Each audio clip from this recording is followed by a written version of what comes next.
El desmentido terminó siendo el señor Merino. Escuchemos lo que dijo el ministro Inchaustegui a RPP Noticias. El viernes recibí mensajes de dos personas cercanas a Acción Popular que me consta que están vinculados al Congreso. En uno de ellos, en tono combinatorio, se hacía mención a la memoria de mi padre, señalando que tengo un gran apellido que cuidar y que sé cómo se resuelven los choques que existen entre dos poderes del Estado, que aún soy joven y tengo un futuro político por delante y que recuerde lo que le pasó a Pedro Pablo Kuczynski. El segundo mensaje me dijo que no me preocupe, que están tercerizando el gabinete de transición y que en el supuesto de un gobierno del congresista Merino yo continuaría en el gabinete. Me sentí indignado y por eso lo comenté al presidente y a todo el gabinete el sábado último. Estoy seguro que estos mensajes no representan el sentir del Partido Acción Popular. Mi padre, como todos los líderes de Acción Popular, tenía una profunda vocación democrática, se enfrentaron a distintas dictaduras y sufrieron persecución política. Por eso, considero que en este momento que estamos enfrentando una pandemia, tenemos que estar unidos, tenemos que trabajar juntos para combatir esta pandemia de la mejor forma. Serenidad y respeto a todos los actores que están alrededor de este combate a la pandemia es lo que demanda en este momento. Considero que el Perú tiene que seguir unido por el desarrollo del país, por salir y combatir y ganar a esta guerra frente a la pandemia. Desmentido entonces, ha sido contactado el ministro Inchaustegui. El señor Inchaustegui, Luis Miguel Inchaustegui, es hijo de Juan Inchaustegui, ¿se acuerdan ustedes de él, Inchaustegui? Un connotado líder, ha sido ministro con Fernando Belaúnde, ha sido candidato a la alcaldía de Lima por Acción Popular, es una persona con historia en Acción Popular. Entonces, claro, la vinculación Inchaustegui hizo pensar a algunos, esto tendrá que ser aclarado, ¿no?, por el entorno de Acción Popular, quienes hicieron estas llamadas. Es realmente gravísimo. Nos abocamos ahora a la demanda competencial y a la medida cautelar presentadas hoy por el Procurador Público Especializado en Materia Constitucional, el doctor Luis Alberto Huerta, que ya está con nosotros. Doctor Huerta, bienvenido. Buenas noches. Muy buenas noches. Un gusto estar con ustedes. Se entiende que la demanda competencial pretende que el Tribunal Constitucional, como órgano dirimente e intérprete de la Constitución, resuelva si esta moción de vacancia tiene todos los elementos de acuerdo a la Constitución para ser presentada. Y el otro elemento es la medida cautelar, que pretende desactivar inmediatamente la presentación del día viernes y que ésta no se produzca. He leído los dos textos que han presentado ustedes, las razones están explicadas detalladamente, pero ¿cuál es la aspiración desde el punto de vista constitucional que ustedes pretenden conseguir?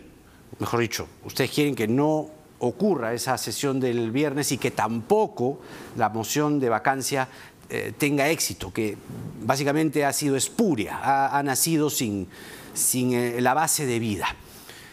Podría interpretarse esto como, nuevamente, un choque de poderes. ¿Cuál es la explicación que usted tiene para conseguir el éxito que está esperando?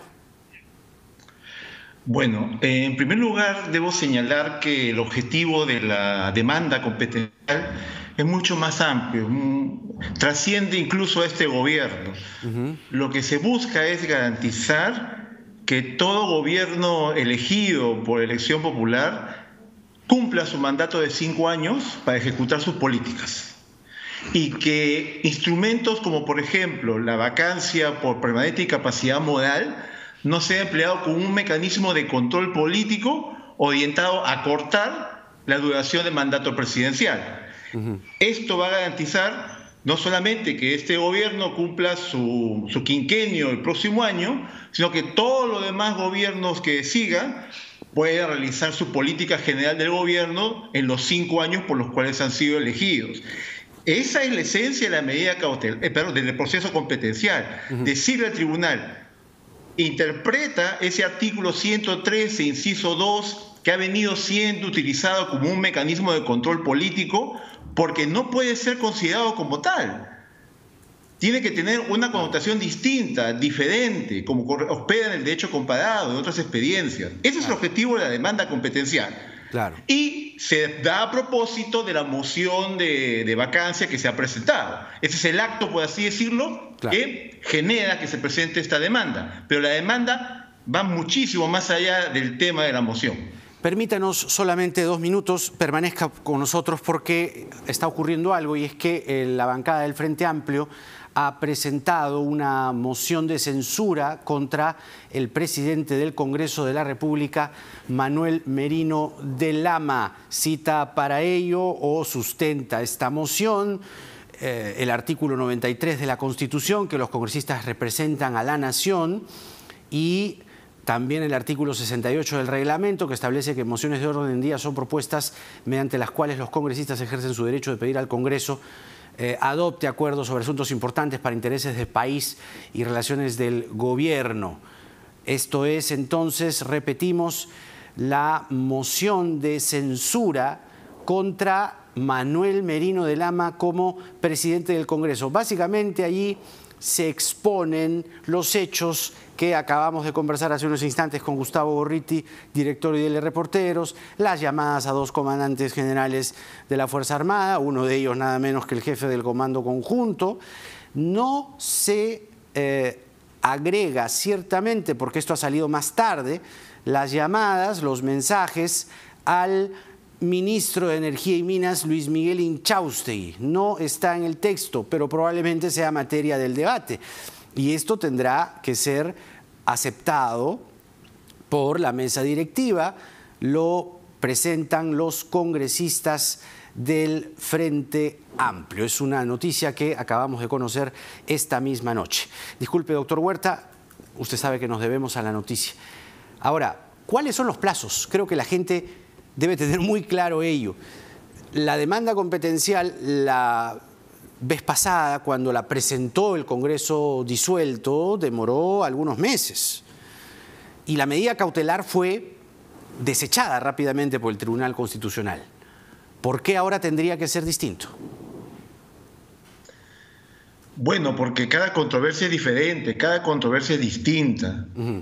En el caso concreto de la demanda que se ha presentado el día de hoy, hay un plazo puesto en el Congreso, por el Congreso de la República para este viernes 18 de septiembre. Correcto. Y por lo tanto, si el tribunal no se pronuncia antes y se pronuncia después, ya puede no tener sentido su sentencia.